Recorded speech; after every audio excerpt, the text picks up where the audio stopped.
Nearly 5 years ago to the day, Omnovus was spun out as a separate entity from its parent company, Data Kinetics. Using its data mining expertise, Omnovus helps retail clients, including a farm boy, Oli Frescos, and a fashion retailer in Brazil, understand their customers' behavior and engage them on multiple channels. Alongside its impressive organic growth, Omnovus has also scaled up through acquisitions and has joined forces with two West Coast companies in recent years. Tech companies considering a growth by acquisition strategy face several questions. How do you identify a prospective acquisition target? And once the deal is complete, how do you ensure that you're unlocking the full value of the combined entity?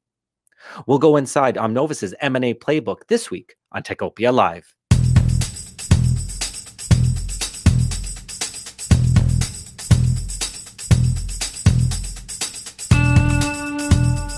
Welcome to Techopia Live. I'm Peter Cavesi from the Ottawa Business Journal.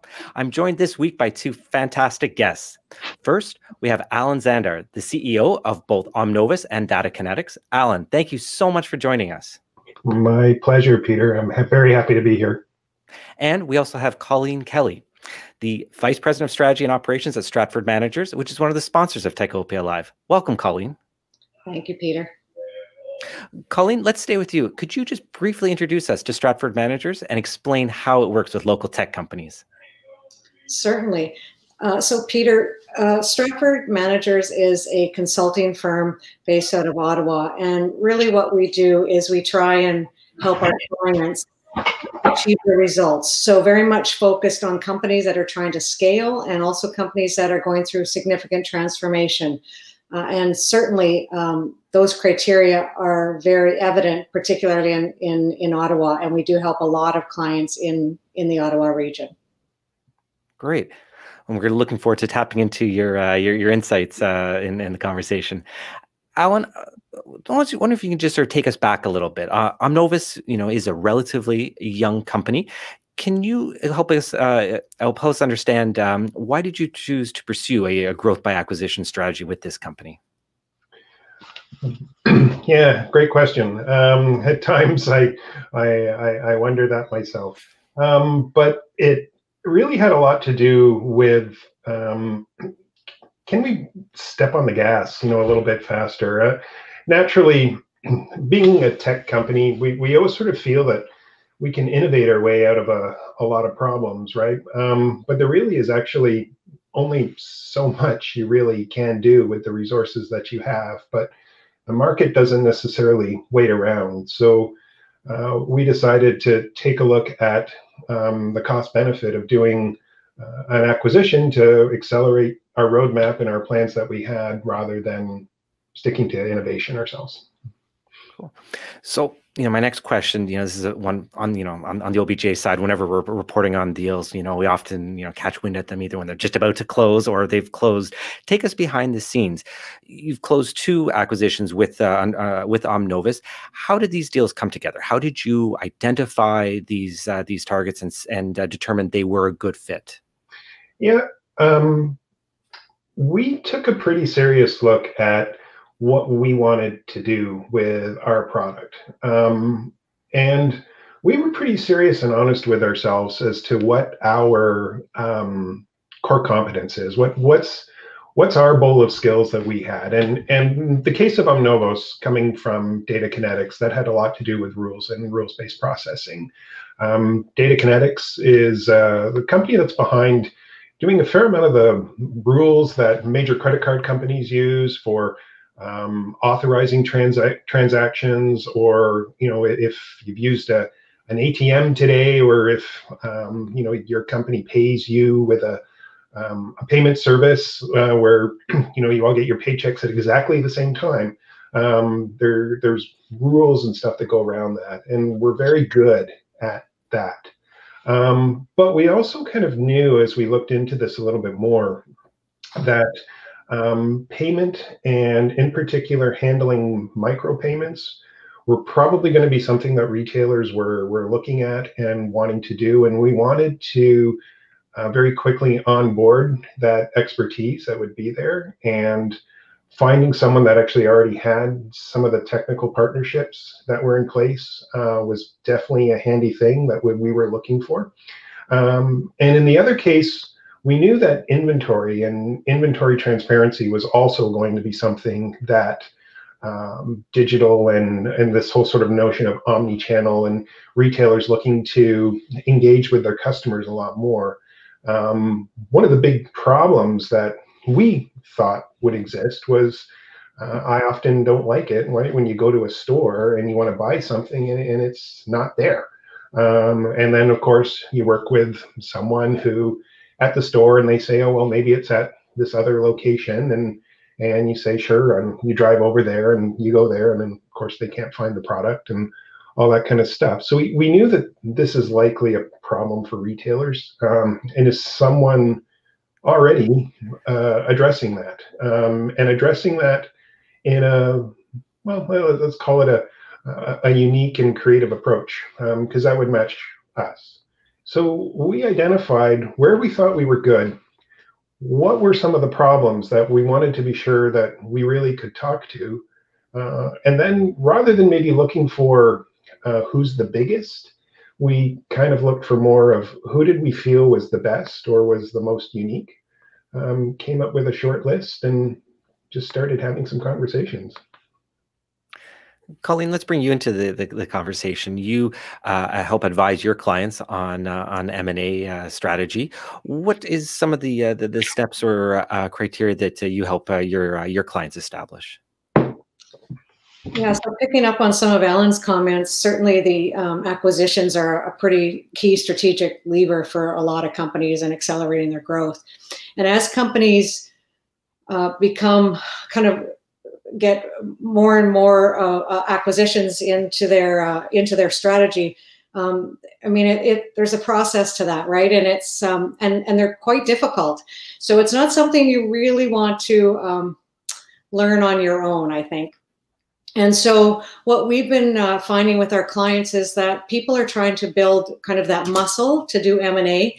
And a good way to do that is around an M&A playbook, which is really defining the M&A strategy. But what's really important about that is that it creates those criteria or articulates or makes you think about all those elements that are important to your company so that you do it with a very structured approach, but also decisions aren't made quite so emotionally. They're made with more factual. So a piece part of that step is, like Alan said, is that they really looked at strategically, what are the drivers for them?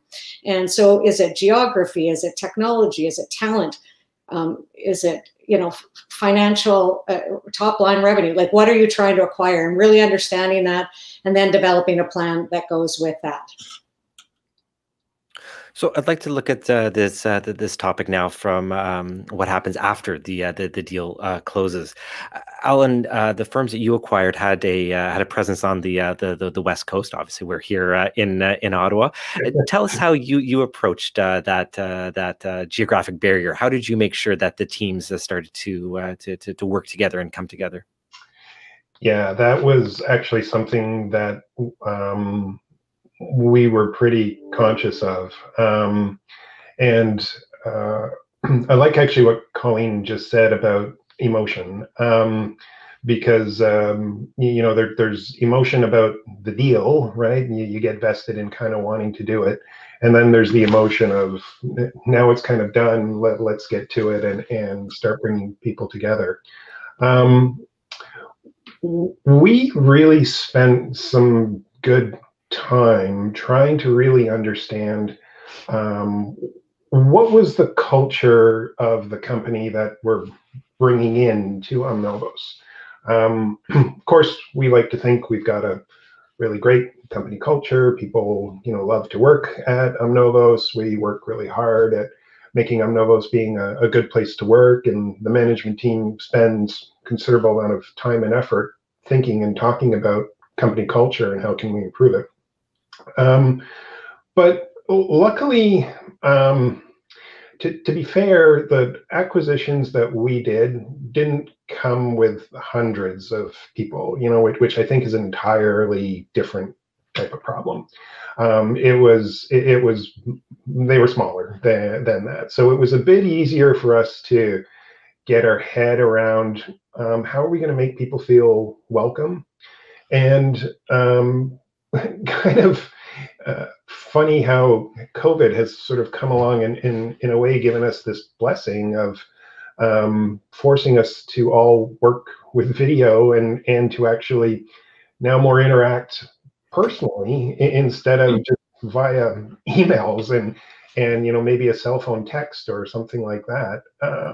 But we actually did that. We thought about whenever we're going to do something as a team together, we're going to do it via video, and we're going to do it where everyone can see each other, and it's going to be like a meeting. And I don't mean it to sound like such a simple remark to your question, because it actually was a lot more involved in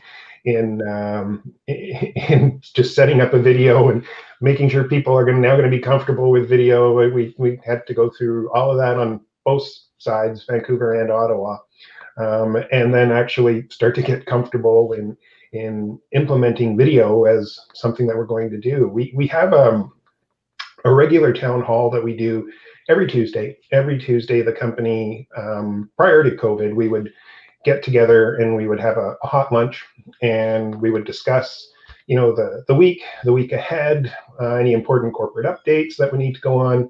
And also, one of the rules of the corporate lunch before that happens is that you actually don't talk about anything related to business. You talk about yourself. You talk about your things you did with your kids that weekend. Whatever you feel you want to do, and it really kind of helps sort of make people a little bit more comfortable getting to know each other. And we went out of our way to ensure that the folks in Vancouver were included in that. What did you guys do in your weekend? And frequently the winters are a lot more moderate in Vancouver than they are in Ottawa. So it's a pretty good opportunity for jabbing about the weather and that kind of stuff. So of course our summers are a lot nicer than Vancouver's typically are. So turnaround is fair play. That's some really great practical takeaway advice. Colleen, when we were speaking earlier, you made a comment that really sort of struck with me, that when it comes to M&A, corporate culture doesn't end with, oh, well, the two CEOs can talk really easily and get along well with each other, so of course this deal is going to work really nicely. Tell us what the conversations you have with your clients when you're advising them on how to make corporate culture work and bring corporate cultures together in a merger or acquisition. Sure. And so, culture is a huge part of integration. And I think over the last, even 10 years, we've recognized that, probably through mistakes.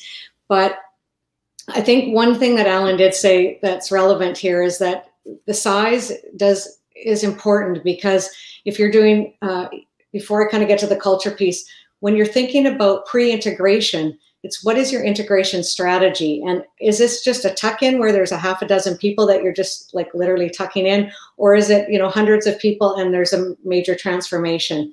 And those do have different implications. But if I bring it back to culture, the conversation, people intellectually understand that culture is important. But what I do find is sometimes that means that, the two CEOs had a really nice dinner and they get along famously, and they think that now we're going to have a good company culture. And it's not that simple.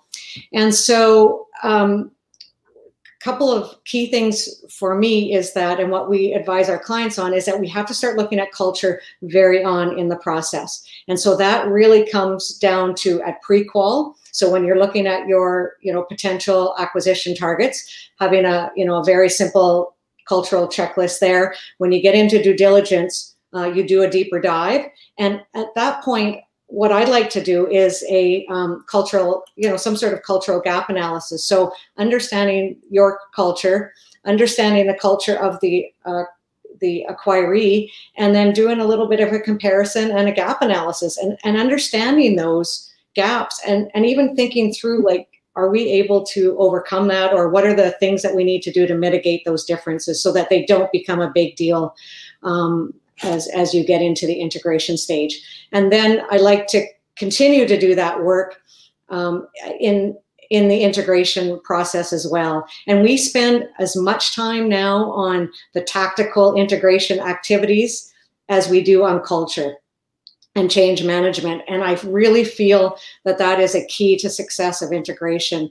There's a stat out there somewhere that, says, very high percentage of acquisitions don't get the benefits that they had anticipated, or value that they had anticipated. And the culture is a big factor in that. And so the better you can do earlier on in the process, I think you will have better success at the outcome. Absolutely. Alan, we're running a bit tight on time, but before we wrap up, I want to hear from you and close by having you give us a bit of a preview of some of the opportunities that lie ahead for Omnovus that have you particularly excited. Yeah, I'm happy to. Just at the beginning of this week, we did a big demo for quite a large fast food restaurant chain in the United States that has over 1,400 restaurants, and it went well. And I'm obviously looking forward to some of the next steps that would go on there. We're now really seeing a much stronger interest in digital and personalization and ways that you can actually more creatively engage with the customers. So a lot of the early work that we did to try and figure out the problem that we were looking to solve is now pleasantly making us very, very busy, and I'm very, very pleased about that. Fantastic, and we're looking forward to hearing more about that news in the weeks and months ahead. Thank you, Alan, Colleen. Thank you so much for joining us this week. I really, really appreciate your time. My pleasure. Thanks so much, Peter. Thank you. Before I leave, I just want to take a moment to thank all of our sponsors, without whom this show would not be possible. We have Number Crunch, offering virtualized CFO services for SaaS companies. Pearlie Robertson, Hill & McDougall, a leader in business and tech law. TD Bank, with specialized programs for tech firms. The University of Ottawa's Faculty of Engineering, creating the next generation of technical talent. And we're joined today by Stratford Managers, providing services to help you scale your tech venture. Techopia is not just this great show. We are posting articles online daily at obj.ca/Techopia. We're also on social media at Techopia OTT. And if you are watching this on YouTube, please give us a like, leave a comment, and be sure to subscribe. Thank you so much for watching this episode of Techopia Live, and we'll be back again soon with another episode.